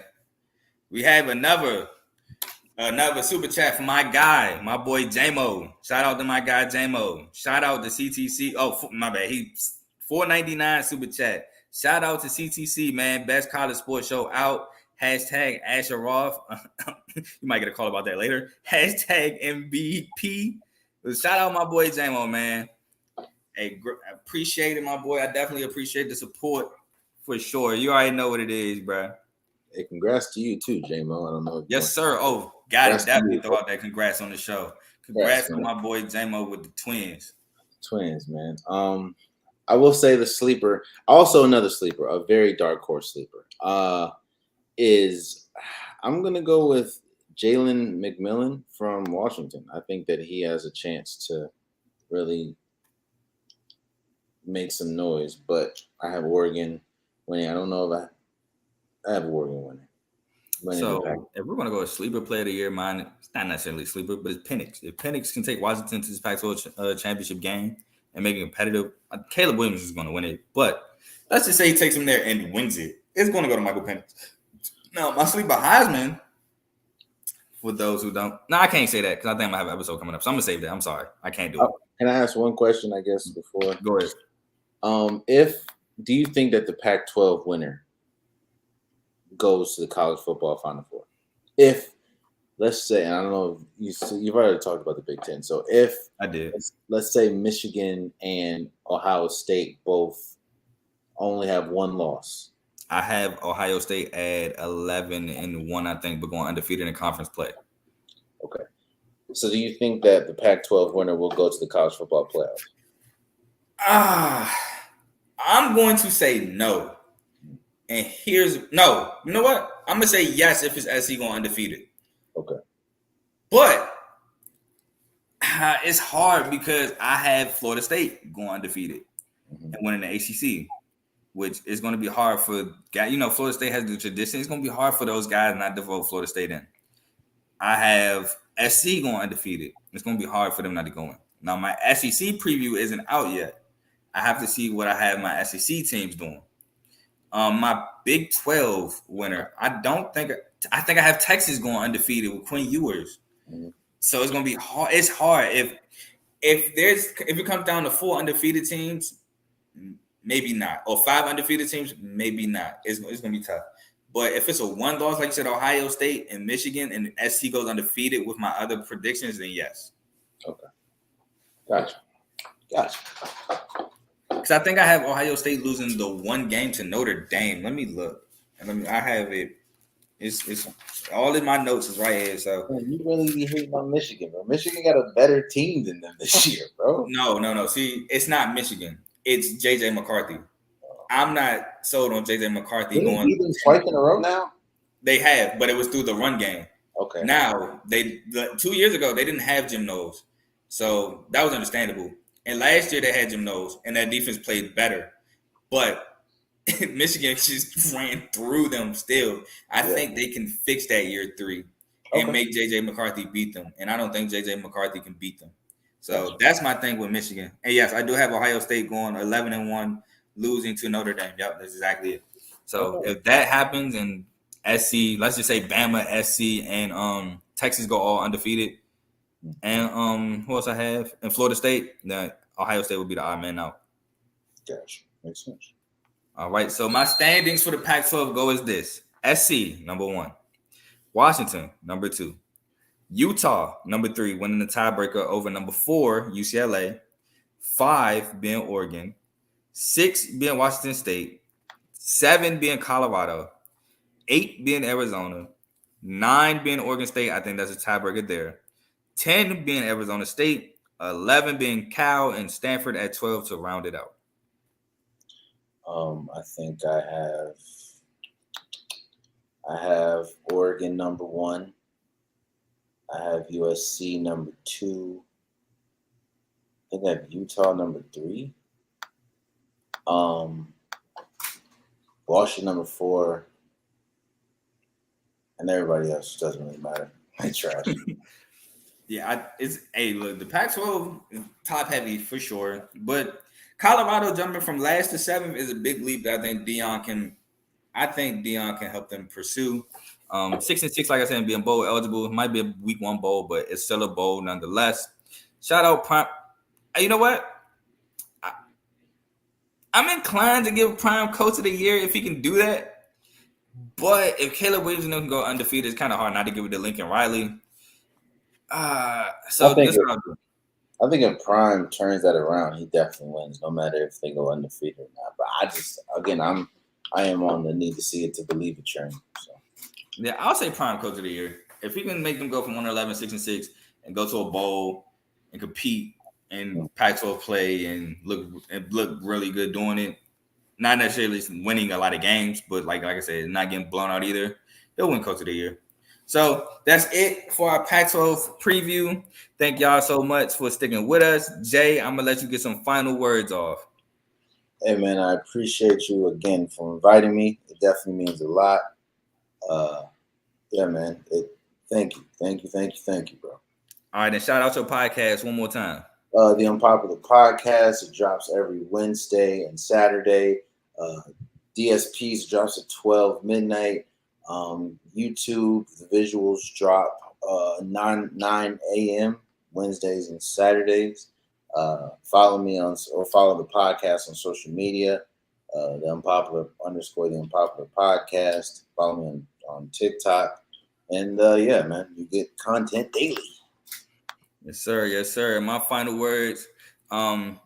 Sad to see the Conference of Champions breaking up. Even though that nickname, come on, man, that nickname is outdated. For sure. Like, the last time, like Jay said, Pac-12 went to a championship in football game was Ohio State. They lost. I don't remember the last time the Pac-12 went to a championship game in basketball. That had to be a minute. It had to be a minute. Yeah. So I'm sorry, Luke Walton. Pac-12. It was Oregon. Oregon. They lost North Carolina. Nah, that was a championship. That wasn't a championship game. That was Final Four. That was a Final Four. I mean, that's the best they've done. Like, yeah, I'm about to say it's been a minute since the Pac-12 been in the actual championship game. Yeah. Man, Bill Walton. It's about that time to go ahead and retire that nickname, my boy. It's had his run, but Kareem Abdul-Jabbar days is over. Your days are over with UCLA. Yeah, I'm excited to see what happens with the last 4 teams out at the Pac-12, but I'm not really excited. I hope they can find a way to rejuvenate the division, but I know with money and logistics and everything, it's looking very unlikely. Mm-hmm. But with that being said, the show got to go on. I can't wait for the college season to start. And Michigan State, Tuck is coming. Let's shock the world, baby. Let's go 10-2. FanDuel, hold on. I got to get this off my chest. FanDuel disrespected us, in my opinion. Our win total over under is 5.5. 5.5 FanDuel. I get we went 5-7 last year, but we lost the game we shouldn't have lost against Indiana. We should have been 6-6. We should have been in the bowl game. I get nobody know what Noah Kim about to do. I get we lost Keon Coleman. I get we lost Peyton Thorne, which, I mean, in my opinion, he was up and down anyway. I get our secondary was trash last year. But 5.5 games? Really? We going to prove y'all wrong this year. Let's go. Let's take these teams to the woodshed. Let's take them to the deep end of the water. They can't hang with us. Let's go, MSU. All right, and this has been CTC. I've been your gracious host, Carl, and we are out. Peace. Much love.